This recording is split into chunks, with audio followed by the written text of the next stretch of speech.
5 langkah membuat SOP dari 0 sampai siap kepake.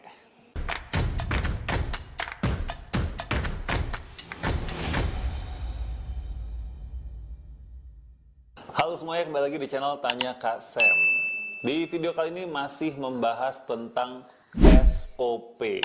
Pertanyaan yang paling dasar. Bagaimana cara membuat SOP? Langkah pertama, ini adalah langkah yang tidak banyak orang melakukan. Membuat atau menentukan tujuan SOP yang mau dibuat. Karena kalau kita hanya langsung lompat, ngebikin alur proses dan seterusnya, tanpa tahu tujuan dari SOP ini, maka kalian nggak punya arah SOP ini mau kemana.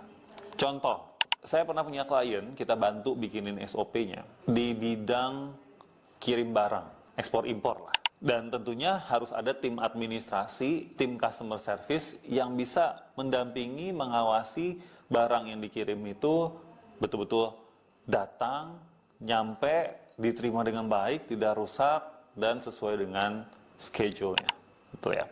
Nah, waktu kita mau bikin SOP ini, saya tanya dulu nih kepada owner dari bisnis tersebut. Tujuan bikin SOP-nya apa? Contoh, tujuannya bisa saja untuk meningkatkan kepuasan customer, mempercepat proses pengiriman, mengurangi biaya-biaya pengiriman. Nah, ketika kita mau bikin SOP, kalau kita nggak paham tujuannya, maka nanti SOP yang kita buat itu hanya menuliskan apa yang terjadi selama ini di perusahaan kita. Tidak ada improvement prosesnya. Ya, contoh, kalau tadi dipilih tujuannya adalah untuk mengurangi biaya, maka dalam SOP yang kita bikin, kita harus betul-betul melihat mana proses yang bisa kita cut atau mana working instruction yang harus kita buat supaya biaya ini nggak bengkak atau bahkan turun, kan gitu. Atau kalau misalkan tujuan yang dipilih adalah untuk meningkatkan kecepatan pengiriman barang, ya berarti kan kita harus lihat proses mana yang harus kita pangkas supaya pengiriman barang lebih cepat. Atau bagaimana syarat-syarat untuk memilih vendor pengiriman agar pengiriman lebih cepat dan seterusnya. Nah, inilah pentingnya kenapa tujuan itu kan atau harus kita tentukan di awal pembuatan SOP. Langkah kedua adalah membuat scope dari SOP tersebut. Mulai dari proses mana sampai selesai di proses mana. Pembatasan scope ini ya, itu penting supaya SOP yang kita buat itu tidak terlalu panjang atau tidak terlalu pendek sehingga orang pas ngerjainnya nanggung gitu. Oh, kok ini udah gak ada lagi SOP-nya ya gitu ya. Padahal kerjaannya belum finish, belum selesai gitu ya. Langkah yang ketiga, sebaiknya kita bikin dulu proses alurnya. Tadi kan udah ditentukan starting point-nya. Lalu dari sini kita proses berikutnya kemana? Contoh-contoh, biar teman-teman paham. Kita mau buat proses untuk reimbursement di kantor. Nah, biar semuanya bisa relate lah gitu ya. Tujuannya adalah supaya proses reimbursement ini jangan kelamaan. Lalu tadi kita tentukan apa?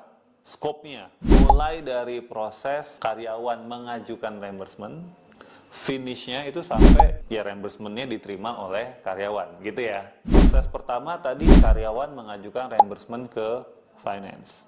Proses berikutnya finance memeriksa dokumen terkait dengan reimbursement tersebut. Nah, di sini pasti akan ada cabang. Hasil meriksaannya itu apa? Ada cabang. Cabang pertama adalah dokumen tidak lengkap. Atau satu lagi, dokumen sudah lengkap dan dianggap sah. Kalau dokumen sudah lengkap dan dianggap sah, maka step berikutnya finance tinggal mentransfer reimbursement tersebut kepada karyawan yang berkaitan. Dan selesai. Kalau misalkan ternyata dokumennya nggak lengkap atau dokumen yang dipertanyakan, maka step berikutnya adalah finance menanyakan perihal dokumen atau meminta untuk melengkapi dokumen kepada karyawan. Baru habis itu muter lagi. Nah gitu. Nah kebayang ya, itulah proses. Nah waktu kita membuat proses, kita harus selalu ingat tunggu dulu deh. Tadi kan tujuannya adalah untuk mempersingkat waktu reimbursement. Nah, bagaimana kita improve proses ini supaya tadi nggak bolak-balik nih. Berarti SOP yang kita buat itu harus berusaha untuk mencegah hal ini terjadi. Nah, itulah gunanya kita punya tujuan. Bisa aja kita tambahin satu proses. Sebelum karyawan mengajukan, mungkin bisa aja karyawan diberikan form checklist. Apakah dokumen ini sudah ada di kamu atau enggak? Bukti pembayaran, terusnya apa gitu ya, supaya mereka ada self assessment terlebih dahulu sebelum mereka submit kepada finance untuk di reimburse.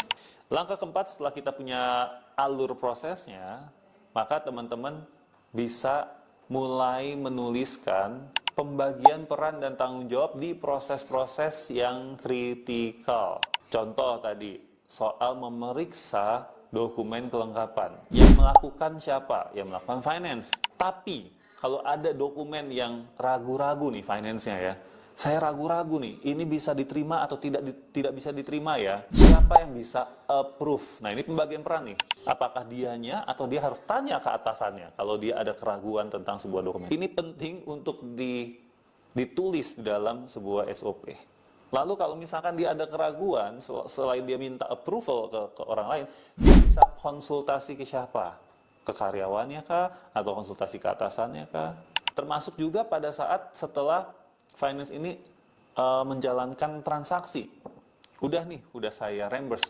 Terkadang itu nggak diinformasikan kepada karyawan, sehingga karyawan menunggu-nunggu, nggak tahu gitu ya, ini udah di reimburse atau belum, sehingga dirasanya reimbursement-nya lama banget, padahal sebenarnya udah. Nah, berarti di sini juga harus di-define, setelah kamu melakukan sebuah proses, kamu harus menginformasikannya kepada siapa. Nah, framework ini di F-Project kita sebutnya dengan DACI, ya, D-A-C-I, ya. DACI ini singkatan, ada driver yang melakukan, A-nya approver, siapa yang bisa meng-approve, menyetujui, C-nya adalah consent, siapa yang bisa ditanya-tanya, dan I-nya adalah inform, siapa yang harus diinformasikan dari setelah proses tersebut dilakukan. Sekarang langkah yang kelima. Setelah kita semua punya proses pembagian peran dan tanggung jawab, nah saatnya kita membuat yang namanya WI atau Work Instruction, atau kalau bahasa Indonesianya itu instruksi kerja. Ini istilah, tapi poinnya adalah segala detail tentang do and don'ts, misalnya gitu ya. Apa yang harus dilakukan, apa yang nggak boleh dilakukan. Contoh, ketika finance memeriksa, apa sih yang harus diperiksa? Nah, itu masuknya ke WI. Poin-poin apa yang harus diperiksa? Poin-poin apa yang bisa membuat reimbursement ini tidak valid, tidak boleh di reimburse? Atau ketika tadi pegawai, karyawan ingin submit, ingin memasukkan, meminta reimbursement, berarti harusnya ada WI tata cara submitnya. Itu namanya WI. Misalkan menggunakan formulir A. Oke, jadi improvement proses itu bisa ada di alur prosesnya, bisa juga ada di WI-nya. Ya, WI-nya yang diperketat atau WI-nya justru yang diperingan dan seterusnya. Itulah 5 langkah dalam membuat SOP. Kalau kamu mau belajar lebih lengkap dan ada banyak latihan ya dalam buat SOP, kamu bisa cek link di deskripsi ini, ada kelas training membuat SOP dan cara untuk mengimplementasikannya. Oke, kalau suka dengan video ini, jangan lupa untuk subscribe dan share ke teman-teman yang membutuhkan. Thank you.